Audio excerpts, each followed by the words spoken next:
তো অবশেষে আমরা এসে পৌঁছলাম ব্রহ্মপুর।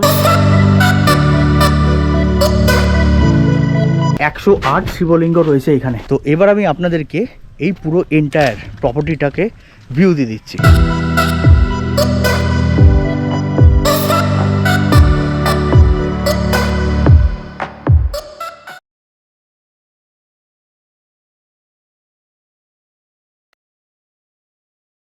ওঠো তাড়াতাড়ি ছোট দারিংবাড়ি।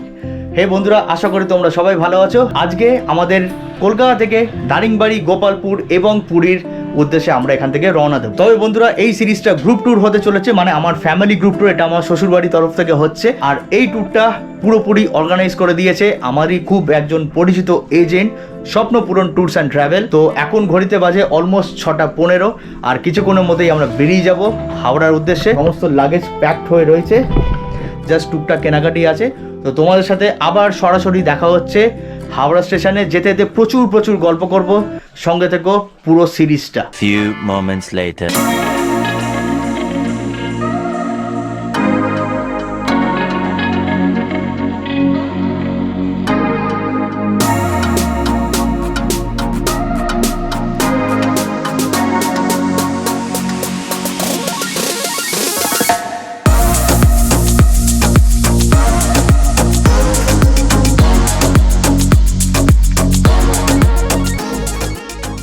অলরাইট বন্ধুরা, তো পৌঁছে গেছি হাওড়া স্টেশনে। আর এই হচ্ছে আমাদের গাড়ি।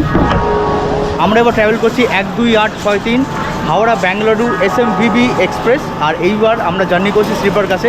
তো আমার সাথে রয়েছে লালটু মামা, তোমরা নিশ্চয়ই চেনো, আগের যে ব্লগগুলো দেখেছো। ট্রেনে কিন্তু মারাত্মক ভিড় আছে, স্লিপারে অনেকদিন পর জার্নি করছি। এটা একটা সস্তা ট্যুর বলতে গেলে। তোমাদেরকে ট্রেনে উঠে দেখাচ্ছি যে ট্রেনের অবস্থাটা কী আছে। ট্রেনের কন্ডিশন খুবই খারাপ, মানে প্রচুর ভিড়। আমরা আমাদের সিট তো পেয়ে গেছি, কিন্তু দেখতে গেলে প্রচুর ভিড়। তো এই হচ্ছে আমাদের গ্রুপ। এখানে মামা, এখানে আমার আরেক মামা, এখানে দাদা, দিদি। আমরা এখান থেকে মোটামুটি আজকে ট্রাভেল করছি হাওড়া থেকে ব্রহ্মপুর অবধি। হাওড়া থেকে ছাড়ার টাইম হচ্ছে রাত 10:55, আর ব্রহ্মপুর সকালে পৌঁছে দেবে সকাল 7:20। এটা রাইট টাইম আছে, কিন্তু জানি না যদি লেট হয় কতক্ষণে গিয়ে পৌঁছাবো। আর এবার আমি আপনাদেরকে হাওড়া থেকে ব্রহ্মপুরের ভাড়াগুলো বলে দিচ্ছি। স্লিপার কাছে 375 টাকা, 3তে 910 টাকা, 3 টায়ার এসিতে 985 টাকা, আর 2 টায়ার এসিতে ভাড়া হচ্ছে 1385 টাকা। তো guys, this is the toilet. আর দেখতেই পাচ্ছ যথেষ্ট পরিষ্কার পরিচ্ছন্ন, আর বেসিনটাও পরিষ্কারই আছে। হ্যাঁ, এই ট্যাপেও জল আছে, একটু আসতে পড়ছে কিন্তু আছে। ঘড়িতে এখন ডট বাজে 10:55, আর ট্রেন আমাদের ছেড়ে দিয়েছে।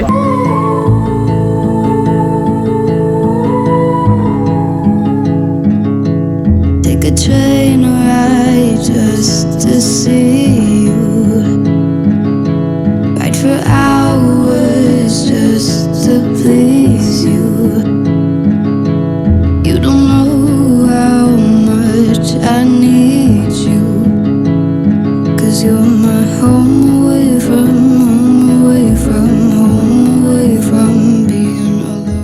তবে আজকে কোন কোন স্টেশন দিয়ে আমরা ক্রস করবো সেগুলো দেখে নেবো। হাওড়া পরে আসে মেছেদা, তারপরে আসে খড়গপুর, তারপরে বালাসোর, তারপরে ভদ্রক, তারপরে জজপুর, তারপরে কটক, ভুবনেশ্বর, খুর্দা রোড জংশন, বালুগাঁও, তারপরে আসে ব্রহ্মপুর। তো টোটাল 605 কিলোমিটারের জার্নি আছে হাওড়া থেকে ব্রহ্মপুরে। আমাদের এই স্লিপার কোচে কী কী দিয়েছে সেটা দেখে দিচ্ছি। বার্থগুলো তো দেখানোর কিছু নেই, সেটা তোমরা জানো। যেগুলো ইম্পর্টেন্ট রেলেভেন্ট দেখানো সেটা তোমাদেরকে দেখে দিচ্ছি। এখানে আয়না দিয়েছে, চার্জিং সকেট আছে, দুটো করে সুইচ, এখানে পাখা সমস্ত কিছু দেওয়া আছে। এমনিতে ওভারঅল ট্রেনটা নিট অ্যান্ড ক্লিন আছে, কিন্তু ভিড়টা একটুখানি জাস্ট কেওস হয়ে রয়েছে। লালটু মামার অবস্থা দেখুন, অবস্থা খুব খারাপ। মনে হচ্ছে বাঁদর কাছে উঠে বসে আছে। তবে এইবার প্রথমবার আমাদের সাথে যাচ্ছেন জানেন কে? আমার শাশুড়ি, কৃষ্ণানন্দন। কেমন লাগছে? খুব ভালো। ওই ভিড় ঠাসা ট্রেনেও বলছে খুব ভালো। ঘড়িতে এখন বাজে 11:15, আর এই ভিড়ের মধ্যে আমরা তাড়াতাড়ি এখন ডিনারটা শেষ করে নিচ্ছি। তো প্রিয়াঙ্কা ডিনারটা সার্ভ করছে। তো খাবারে রয়েছে আজকে এই রুটি, আলু কড়াইশুঁটি, আর এখানে লালটু মামা, টুনি মাসি। তাড়াতাড়ি চটপট করে খাবারটা সেরে নিই, আর কিছুক্ষণের মধ্যে মেছেদা স্টেশনটা আসবে।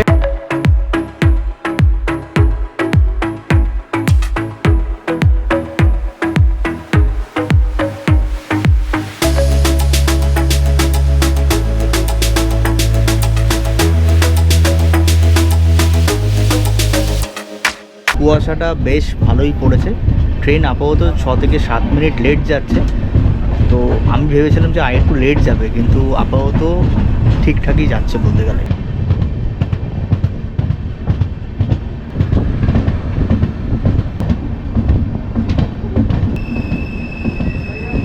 হাওড়া থেকে 59 কিলোমিটার জার্নি করার পর এসে পৌঁছালাম ভেজিটেবল চপ আর আলুর চপের শহর মেচেদাত। আর এখান থেকে কোলাঘাটের সব থেকে ফেমাস হোটেল শেরে পাঞ্জাব মাত্র 3 কিলোমিটার। স্লিপার ক্লাসের টিকিট নেই, তারপরেও কিন্তু লোকেরা এখানে ভিড় করে উঠছে। জাস্ট দৌড়াদৌড়িটা দেখুন।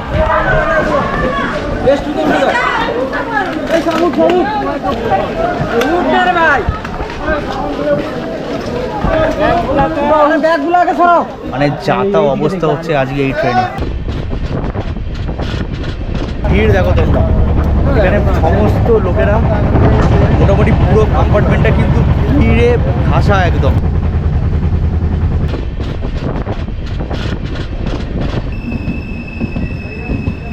হাওড়া থেকে 116 কিলোমিটার পার করে আমরা চলে এসেছি খড়গপুর জাংশন। পৌঁছানোর কথা ছিল এখানে 12টা 37-এ, এখন ঘড়িতে বাজে 1টা বাজতে 5। ওই মোটামুটি 10 মিনিটের আশেপাশে লেট যাচ্ছে। যে স্টেশনেই দাঁড়াচ্ছে সেই স্টেশনেই লোক উঠে যাচ্ছে। আর লালটু মামা এখানে চা নিয়েছে। মামা কত করে নিচে চা? 10 টাকা। খড়গপুরের চা, মানে ঘুম তো আসছে না কারোরই এই অবস্থায়, এই ভিড়ের মধ্যে চা ফা খেয়ে আমরা এখন আপাতত এই রাতটা কাটানোর চেষ্টা করছি।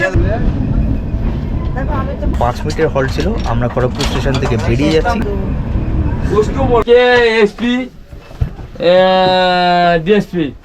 এখন আপাতত সেরকম দেখানোর কিছুই নেই, পুরো ভিড় ঠাসা ট্রেনে। চলো বন্ধুরা, দেখা হচ্ছে আবার আগামীকাল সকালে।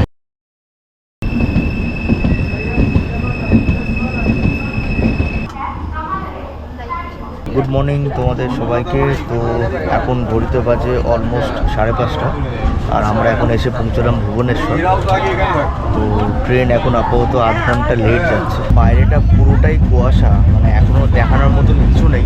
তো খানিকক্ষণের পরে খুর্দা রোড জাংশন আসবে, তো ওইখানে নামার চেষ্টা করছি। তখন তোমাদেরকে যদি একটু অল্প আলো ফুটে থাকে তখন তোমাদেরকে কিছু ফুটেজ দেখাবো।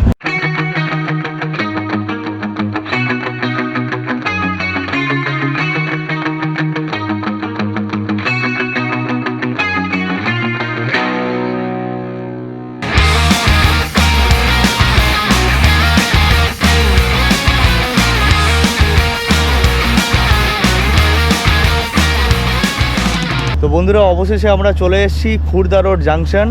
আর এখানে অলরেডি মোটামুটি 50 থেকে 55 মিনিট ট্রেন লেট যাচ্ছে। আর এই হচ্ছে খুর্দা রোড স্টেশন। তো এখন ঠিক এনভায়রনমেন্টটা ঠিক এরকম, কুয়াশা ওয়েদার। আর এইখান থেকেই দুটো রাস্তা চলে যাচ্ছে। একটা রাস্তা চলে যাচ্ছে ব্যাঙ্গালোর বিশাখাপট্টনমের দিকে, আর একটা রাস্তা চলে যাচ্ছে পুরীর দিকে। তো আমরা এখন ব্যাঙ্গালোরের রাস্তাটাই ধরবো। আর মামা উঠে পড়েছে। তো মামা কীরকম লাগছে সকালটা?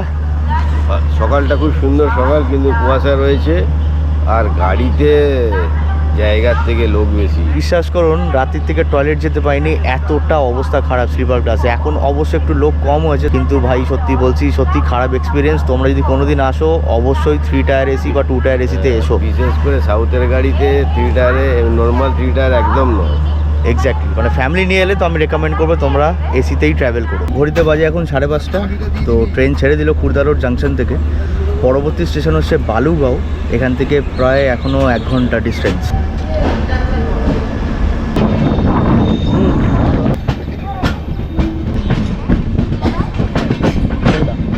আমার ওপার দিয়ে চলে যাচ্ছে শালিমার নাগরকোল এক্সপ্রেস।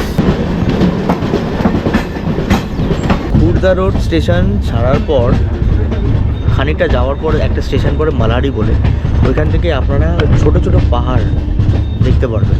মানে আপনাদের পাহাড় দেখা কিন্তু ওইখান থেকে শুরু হয়ে যাবে।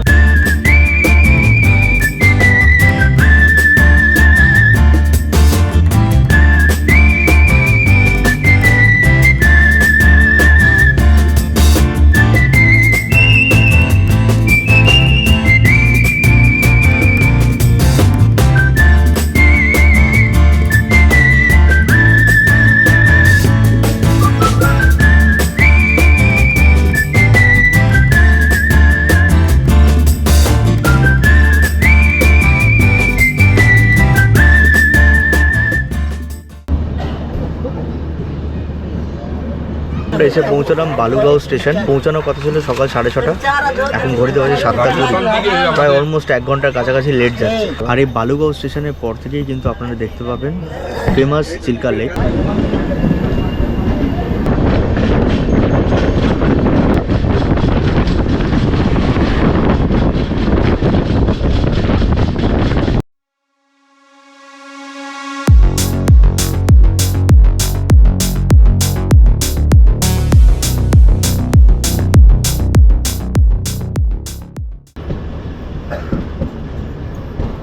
তো বন্ধুরা, অবশেষে আমরা এসে পৌঁছলাম ব্রহ্মপুর। দেখতেই পাচ্ছ পুরো ক্লান্ত শরীর আমাদের পরিবারের অবস্থা দেখো, সারা রাত জাগার ফল এটা। তো বন্ধুরা, কোথায় যাওয়া হচ্ছে?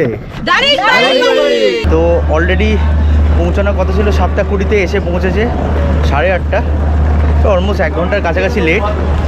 আর আমরা এখন এখান থেকে বেরিয়ে যাচ্ছি ব্রহ্মপুর স্টেশনের বাইরে, ওখানে আমাদের গাড়ি ওয়েট করছে। তো ওইখান থেকে আমরা চলে যাব দারিংবাড়ির উদ্দেশ্যে। এই দেখুন আমাদের ট্রেন 5 মিনিটের হল্ট ছিল, এখানে অলরেডি 10 মিনিট হয়ে গেছে। মানে এখান থেকে আরও লেটে যাবে, কখন পৌঁছায় ব্যাঙ্গালোর কোনো ঠিক নেই। আর তোমাদেরকে এইভাবে চলে যেতে হবে, মানে আমরা ওইখান থেকে উঠেছি, ওইভাবে ঘুরে ঘুরে এইভাবে এসে তোমাদেরকে 1 নম্বর প্ল্যাটফর্মে যেতে হবে। চলে এসেছি ব্রহ্মপুর স্টেশনের বাইরে, মানে এখানে পার্কিং লটটা। তো এখান থেকে আমরা এলাম, এসে এখানে দেখো এখানে ট্যাক্সি স্ট্যান্ড রয়েছে, এখানে প্রচুর ট্যাক্সি আর তোমরা ভাড়ার গাড়ি পেয়ে যাবে, অটো পেয়ে যাবে মোটামুটি হোটেল যাওয়ার জন্যে। তো আমাদের গাড়ি এখনও আসেনি, ড্রাইভারকে ফোন করেছিলাম, আসছে। আর আমরা এখান থেকে চলে যাব স্পটস কভার করতে করতে দারিংবাড়ির দিকে। তো এই ব্লগটা আমি আজকে এখানেই শেষ করছি। দেখা হচ্ছে তোমাদের সাথে পরবর্তী এপিসোডে। Keep dreaming, keep believing and keep achieving. চলো, বাই।